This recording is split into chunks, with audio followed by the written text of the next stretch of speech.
Hello everyone, Skippy here, and welcome to One Piece episode 1051, directed by Wataru Matsumi and supervised by Masahiro Kitazaki.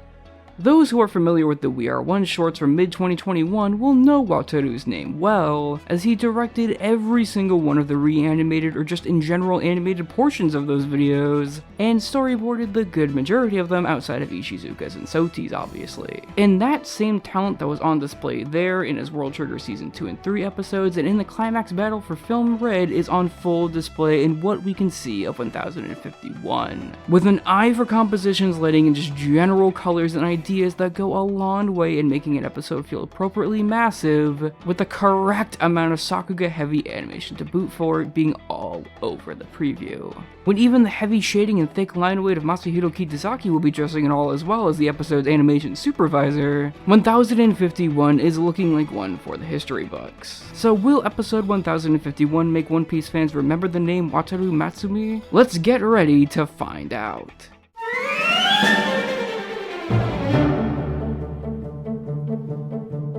This episode covers the last half of chapter 1026 and the first half of chapter 1027. And while it could end up feeling a bit discombobulated because of adapting those chapters, which jump around from locale to locale without a second thought, heightened even more so by the fact that they rearranged some things as well to add a fair bit of new content when it comes to the life lore situation, with tons more action from both Zoro and Sanji. But yet it still all ends up feeling remarkably well done, because even if the script may go all over the place, the sheer atmosphere on display and extremely fitting OST choices help really sell the triumph and sheer chaos of any given situation without a problem, steering the episode in an impactful and cinematic direction that thankfully does the big Conquerors hockey clash justice by finally taking the steps to adapt one with the needed impact that they really require. With this all largely being thanks to Wataru's fantastic storyboard that seriously deserves some props and then some.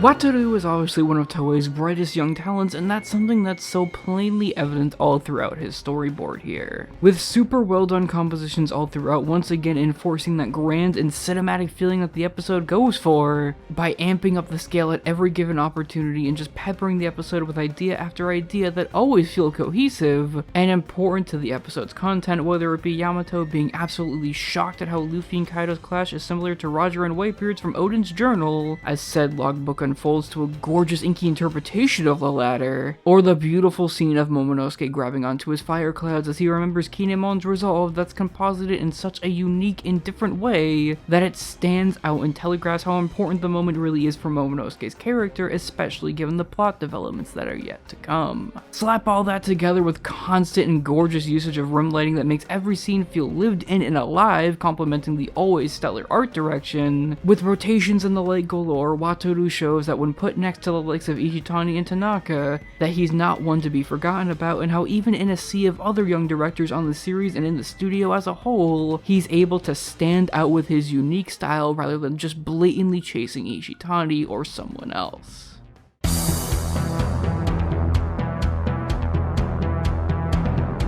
And of course, when you're handed such a stupendous board, it makes clear sense why this episode's key animation list is an everyone is here sort of moment. With regulars to the series and Toei and freelancers alike all contributing to this episode and giving complex cuts both in and out of the heated action to make it all come to life in such an electrifying way. Going from Naotoshi Shida getting to top off his 1000 scene by wrapping up the Sulan fights in a scene that does far more justice than the cramped spreads Oda brought to the table, to Chu Youngsa handling the big Yonko clash that really just feels hard-hitting in every conceivable way due to his naturally snappy and impactful style that doesn't shy away from using as much modern effects as possible to sell it all even more. I can almost confidently say that whether in-house or freelance, that every scene in this episode is so very competently done at the very least. And while sure Wataru did do a lot in terms of layout corrections in order to make that possible, that really just shows the strengths of what a good storyboard can do for the visuals of of an episode in more ways than one, because it'll really just drive talent from all over the place to want to work on it. With Masahiro Kitazaki giving quite possibly his best performance as an animation supervisor here too, as despite his older age he still keeps up with the rest of the energy that the staff on the episode exude with super good line weight and shading, 1051 is an instant classic bar none. I expected nothing less from Wataru obviously, but just seeing it all come together in a big way really just filled me with this great and happy feeling at the final result.